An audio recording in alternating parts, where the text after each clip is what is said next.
պետք է սնայրատ վերեն, եկել է մի հատ տենց բեռնատար մեքենա, սկսել ենք սնայրատների հետ արկղերը դատարկել, մի արկղի մեջ 2 սնայրատ էր։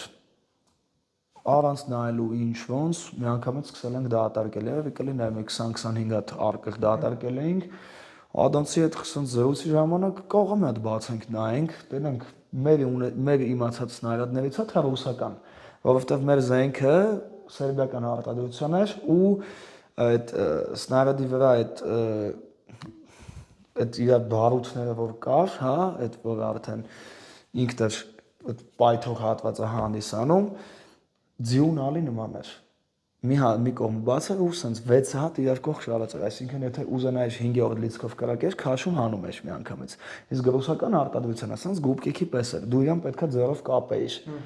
Ինքը լրիվ գոլի վիճակ էր, դատարկ վիճակ էր, եթե պետք էր 3 հատ կապեր, արագ պետք է 3 հատ հասցնեիր կապեիր։ Ու դրանց ուղղությունները սենց այդ